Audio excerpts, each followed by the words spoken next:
Okay, so who here remembers the great showdown between the Xplorer with 18 kilograms and the Mauserfire with only 12? Anybody? Anybody? If you all know who won that one, Mauserfire version 1. But this time, a little different. And let me tell you why. We're going to revisit this challenge for a few reasons. Number one, this has got a much softer spring in it. And I believe I have a... Let me see. What do I have in here? Yeah, I have a 12.8 in here. But it's a little bit softer. And in here, I got a number 62 Hillman, but it's an old 62 Hillman. It's one of those that... It used to be 1.8 millimeters. Now they are about 1.7. The gauge has gone down on them, and now you don't get the kind of speed you used to get. But it's still the 25 coils, stock tube, retaliator, with the same Explorer kit. But another really interesting part about this, let me see if I can show you, is that I have a go-to glue and Teflon sealed system on it. That what it does is it makes it so that when you close it, it is airtight. So the first time I tried it, tons of air leakage because, of course, Explorer doesn't use an O-ring seal. Well, I decided to work on this and make it a little better of a blaster. And today, we're going to see just how good is it. Is it actually better, or is it just mediocre? And I think the two are going to be a little more closely matched. We're using the same Pack-D darts, 3 green ones made out of Venture Force foam, and 1 purple one at the end as a trailer. And we're going to throw them through a Crony. We're going to see what they do. Okay, so without any further ado, let's check this out. Okay, so first I'm going to go with the Explorer. Now this has also got a couple things. It's got the worker tube in it. It installs the Explorer plunger rod. And it has a metal trigger catch, only I took out the notch on it, so it's a completely flat one, kind of like what you find on a tri-strike. And I do find that it feeds better and it does fire better. So let's see, first shot, 119.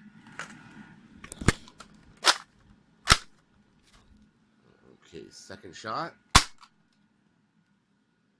116. Shot number 3, ow. Shot number 3, 120. And now the purple dart. Shot number 4, 128. So the purple foam actually likes the aluminum barrel better. As a matter of fact, let's throw another purple foam dart in there. I have a feeling that this is once again an issue with certain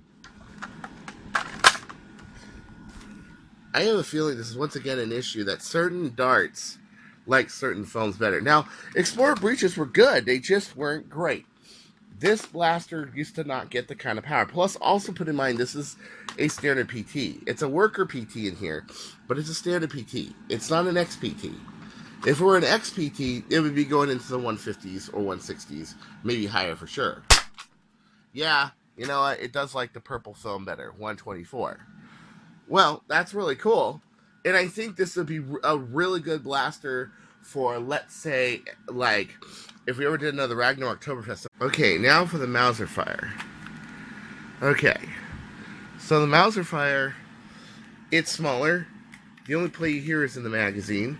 The whole thing is very solid. It also fits in a nice holster like this. This is why I like it. Let's see what kind of speeds we get here. 126. It's a little closer. Although I think that's slow for this blaster. So let's see here. I got a Warren 12 in here. 144. Yeah. Yeah, it's cooking pretty good. And 100. Yeah, we gotta work on this blaster.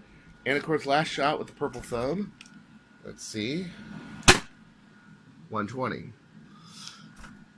That kind of went all over the place, but I think it's because I haven't worked on this in a while. But as you can see, I got much more speed potential with this thing. Much more. Much more. You know? And what I like about it is you have the potential, and you can hear it. It's not like going pop, pop, pop when it's firing, but it's light enough to go to an HVZ with, but it's very accurate. It's very nice. Now let's do some accuracy tests, one-handed, and see which ones are better. I do think that this one's a little more uneven right now, and that might be because I just haven't worked on it in a while, that sort of thing. But this one, definitely like the gray foam better. So let's take a target, let's point at it, and see what we get. Here we go again, one-handed. I had to one-hand load it too, and one-hand prime it. So when I prime it, like I did the last one, I'm going to have to put it down, of course, because I have to one-hand this, because I have to shoot this with one hand. I eliminate the target, and I put a 2" by 2" piece of tape there. I'm standing from 10 feet away. That one was low.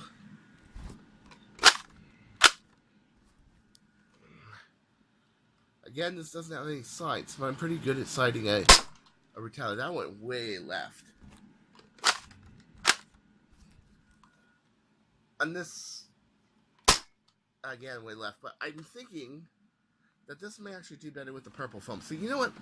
Out of fairness, let's load this with some purple foam. So to be fair, I loaded this Xplorer Retaliator kit with some purple foam because I think the purple foam actually works better for the bore size of the barrel. That was low again.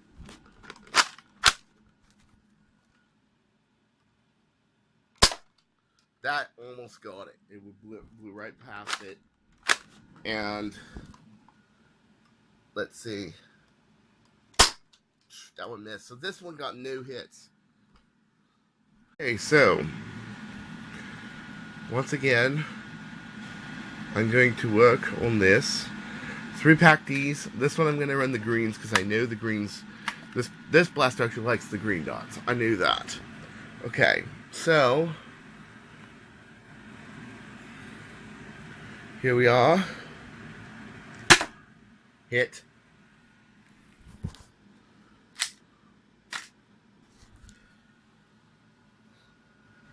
Shot number 2. Hit.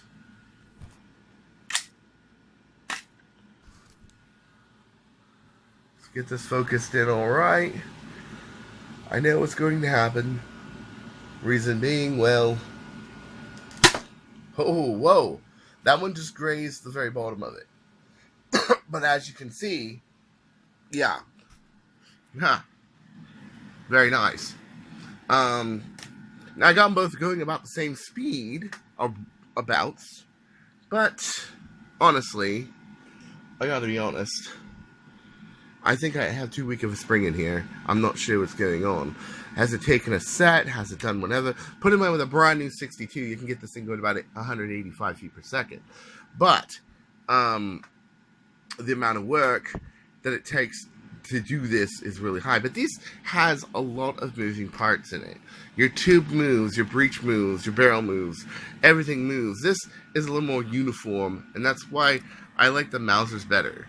Remember that this got me out of the HVZ Ragnar Oktoberfest, the Stalking Dead, and I survived with a Mauserfire, and not even this one, a more primitive version. Yeah, so I'm just got some curiosity here. I'm gonna open up the back there. Oh wow. Come to find out, this is actually an 8-kilogram turf spring. Huh. It's not even anything that big or powerful. As you can see how thin the coil is, yeah. So it wasn't really doing that hot, and well, that's why it wasn't doing very hot. I thought there was something wrong with the spring, and I'm like, oh, what's going on with this thing? No, it's just an 8 turf. Yeah. But what if we put something a little bit more diehard in it? Yeah. Something Cartaya worthy. Yes. Definitely. I don't have any number 62 Hillmans around. I have a friend asking for a 62 Hillman. I have no idea where it is. But, okay. So this, with a used number 62 long, can do about 120s. This can do about 120 average, 144 peak. but it had the 8 kilogram in it. That's why it was priming. But let's put something more 80 proof in it, shall we? That was pretty disappointing. I found it in the middle of testing that I only had an 8 turf in there. Well, okay, so here's the 8 turf, and I got a strong arm spring. It is not going to close completely when it fires, but it will work, and it will make it more powerful. This is more what this thing is meant to do, but even then, that's only 15.5 kilograms. This blaster can do 18. The problem is that if I do that, I have to bore this out. See, so here's a 12, a used 12, much thicker coils than this 8. However, because you only have so much close space on this outside, you need to use that real estate with a spring that can compress that far. Otherwise, it's not going to work. So, let me install this and show you the numbers I get. And put in mind, this is still not optimal for a Mauser. But I was like, 120? How did I get 120? I was like, that doesn't make any sense, right? Well, there you go. That's why. I can't believe there's only an 8 in here, for fuck's sake. Okay, so, dual springs, cart locked ready. How fast is it? Let's hit focus, and... Oh yeah. Oh yeah. Let me open the shutters here. Yeah, this is what a Mauser should do. Whoa, yeah, see? What the heck happened? I don't know. I was like, why is it only doing like 100 something? But this happens when you haven't picked up your blaster for a while and you don't realize what setup. Okay. So, let me explain why I left the Retaliator in favor for the Mauserfire. Several reasons. One, it's just a more stable system. It's a more stable platform. When everything is put on there, it doesn't move, it doesn't play, it has a much nicer lockup, and the barrel is really solid because it's glued in there. It is more work to make, it is more work to tune up. Yes, it's not as accessible as the other system, where a Retaliator you can take apart and put together back together Retaliators all day. But it's not as standard of a system, but it is a lot nicer of a blaster. And wow, yeah, see, 182, that's great. That's great. I didn't realize that I had just put a light spring in the damn thing. That's insane. But now, yeah, much more power, much nicer, you know. The other thing is it's holsterable. That's a big plus for a blaster, is that I can holster this thing. I can, even though it's a 3-point holster, okay, which it is. It's a tougher holster, magnetic clasp, you know.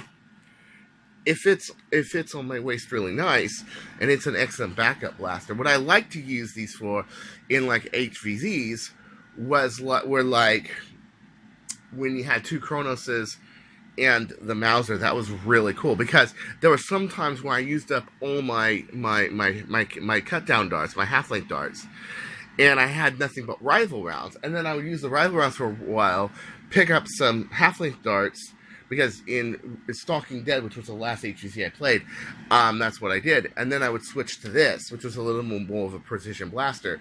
When Lord Drac charged, what's his face from Make Test Battle? Really, yeah.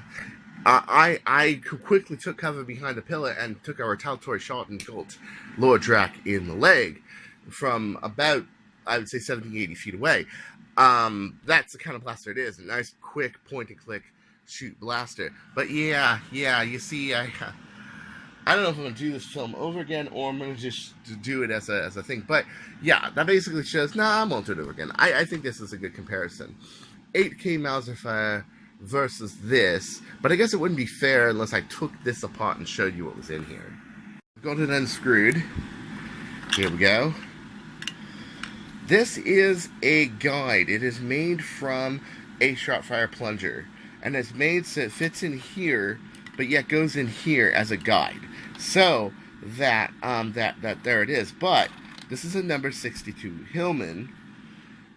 And my friends want an older one to check out, but I need this one. This is the only one I've got right now. But as you can see, what happens is that the coils, because there's smaller coils in between, it's less power. I'm betting that this is only doing maybe 12 right now, and the reason is because these coils used to be 1.5 times bigger between each other.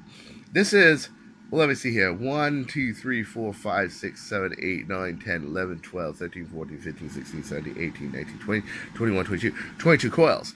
This has 32 coils. So let's just say this and this. This spring would be out here. Well, their normal length is about 1.5 inches. That's out here. See what I mean? So it loses a lot of space. And when it does this, remember, thinner coil distance means less power. And in here, if you can see it, there's that metal plunger rod that the trigger catch I was talking about, not plunger rod, excuse me, that I grinded it. But you can see how it's kind of grinding the Xplorer urethane plunger right there. I just cleaned that up a little. And yeah, so it's a little bit more of a straight guillotine rather than has that little edge that the Recontaliators have. But I noticed that works on these a lot better. I don't know if Hasbro put it in to make modding them less stable, but it helps not to have that cliff on there. But as you can see, the Mauserfire just clear out winner. It's got the power, the accuracy, the speed. I absolutely love it better. Let me put this back in here. You also, if you're doing this mod, you need to reduce the outside of the plunger. The plunger head rod, because it is a smaller diameter than the 62 Hillman. But as you can see, the 62 Hillmans, they used to be, when I started modding, they used to be the king 18 kilogram, nice, powerful system, and now they take a set easier this day and age, and they seem to be thinner coils. I don't know if Hillman decided to job them out to some Chinese firm, probably, or something else like that. But I'm finding like spring combos with that. And put in mind, that was only 15.5 kilograms. I'm sure if I put a really good spring combo in here, I'd get 200 if I wanted to. But the kind of blaster Mauser is much more a rapid fire point click blaster. I'm not going for much power. The setup I used in Stalking Dead was only 8K, same as this, which was funny. I was like, wait a minute, that's the same speeds I got at Stalking Dead. Ha ha ha, yeah. Yeah, Chris, check your springs next time. So, and then also when you are in a game, because we go to so many games or so many stipulations or things where we will change springs often just to meet certain mod requirements, it's important to go through your gear. And put in mind, when you're taking like a dozen blasters with you, that can be tough. And this is why you need that prep every time you go to a game to check out your blasters and see if they're kosher. Check your barrels, check your seals, check your everything. This is why you need like a day or two to just work on things between meets. And that, of course, is what makes Nerf games kind of tough. I want to thank Evan from Turf Blaster Springs for sending me these. This is the new Chronomag spring right here, so we're gonna try to work on that. This is a brand new strong arm spring. Oh yeah, and also the Turf 8s are back. These were good springs. I like the 8s. 8s and the 10s. It doesn't quite do 18.5 because it doesn't have. Look at the width between these coils. This is, let's put it this way. There is such a thing called torque and horsepower. So this is a spring with a lot of torque but no horsepower. This is a spring with a decent amount of torque and a lot of horsepower. And a spring like this is a spring with a lot of torque but not as much horsepower. It's only a 10K. So, yeah. So keep that in mind when you're shopping for springs. It's good to see the 8 back. There's the 5. You can see the very little difference between the gauge and the 8 and the 5. And that's what's happened with the number 62. So one of my friends has been asking me about this number 62. And this is the only one I can find. And the reason was, well, I got a lot of turf springs. a lot of turf springs. I get them for doing favors, because I'm friends, because I do promotions, that sort of thing. I have a ton of turf springs. Okay, just a ton of turf springs. This is an original 16 kilogram, 14 coils. That's the original gold plating, and even though this is a dollar gold that came like this, it does prevent it from oxidizing. Very good for the Singapore environment. I kind of wish that deal would have gone through with jet blasters and turf springs, because these are very good springs. Now the new ones are they're gold looking. That was inspired by me, but they're zinc coated, and then these ones are just the new ones are just flat out zinc. The thing is that even though it didn't look as nice, and you had springs that looked like this, okay, that's still gold on the outside of it. That's still preventing oxidation. Every place but where, of course, the gold gets struck. And you know what? I have springs from Singapore, and I still have them. Look, I still have them. Yes, it didn't come out looking as nice, and I did get a lot of seconds. But you know what? They did. These are ones that went through the Singapore moisture, and they still work. So until next time, kids, this is Chris Cartaya saying don't you go changing. So I can throw an 8 on here and this on here, and whoa, yeah, whoa. And I'm going through this like, what the fuck is the problem with it? Well, that's what it is. Don't you go changing? We'll find you. That might be why I get so many springs, because they know if they don't send me, I'll eat them for dinner. Later. I don't know. It shouldn't be powerful enough to pierce cardboard, but, you know, maybe. Let's see. Oh yeah. At point blank. Yeah. Yeah. Yeah. That's pretty crazy. An ACC version 5, just straight through it. Damn. Yeah, and that can go higher. When you're really in the mood of, oh, fuck it. And he destroyed the dart. Oh, guys. Peace.